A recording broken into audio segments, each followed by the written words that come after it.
There comes a time in all of our lives, ladies and gentlemen, that there is a time for us to stop talking. There is a time for us to start smiting, like God said smite. Why is that? Because as long as you talk, watch this, even God expects you to do something. I know we live in this type of church land where we expect God to do everything. God simply said, listen here, if I can get you to a certain place, if I can get you there, and then if I can get you to obey me after you get there, then you're going to see something. I can imagine in my sanctified imagination, I can imagine God going before us, Jehovah-Nissi. I can imagine him going before Moses, and Moses standing there with his stammering tongue self. Moses standing there and like, you want me to hit this rock right here? And God is saying, yeah, look here. What are you afraid of when God is standing in front of you? All Moses had to do was hit the rock. Look at your neighbor and say, hit the rock. My dad, who is in heaven now, he used to always tell, I'm one of 8 kids, and my dad used to always tell us, he said, you need to hit it when the iron is hot. And I'm going to tell you something. We have missed out on a lot of things from God because we have not hit it when we're supposed to hit it. We've been talking when we're supposed to hit. So what happened? Moses got courage, and Moses hit the rock. Oh, my word.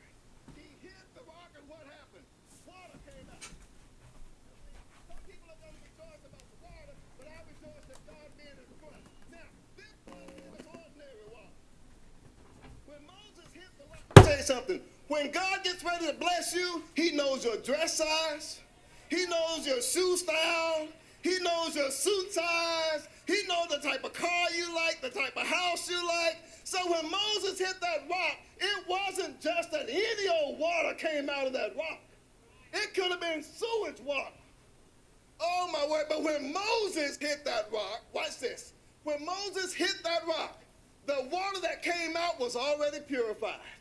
When Moses hit that rock, it was already ready to drink. And I believe that even if where that rock was, the water was dirty, just the fact that the presence of God was there made it clean. Somebody give God a praise.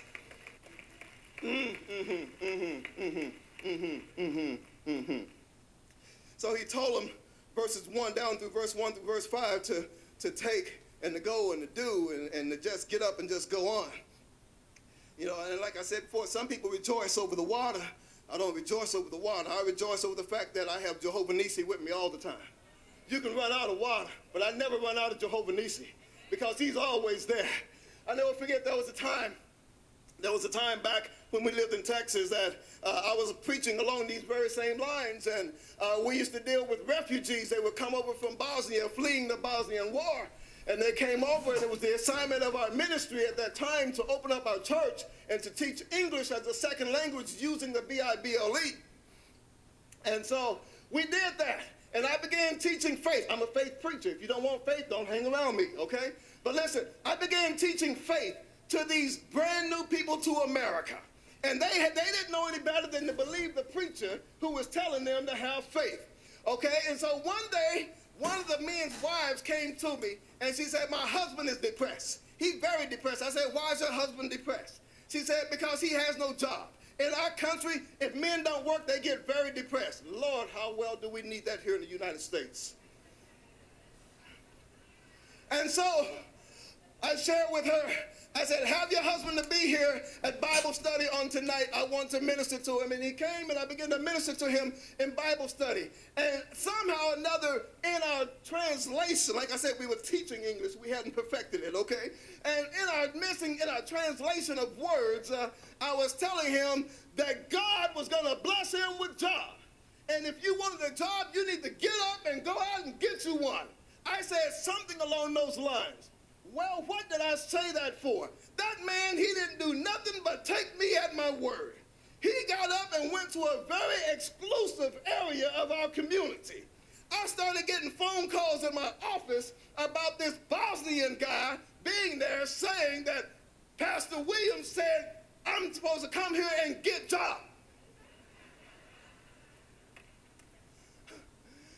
After I paused on the phone for a little bit and I laughed for a little bit, but the lady at the place, she says, you know, even though we don't have any job openings or anything, we're going to take his application.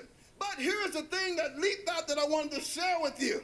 When you are walking with Jehovah Nissi, and if you are in here tonight and you need a job, when I go out to look for a job, I am not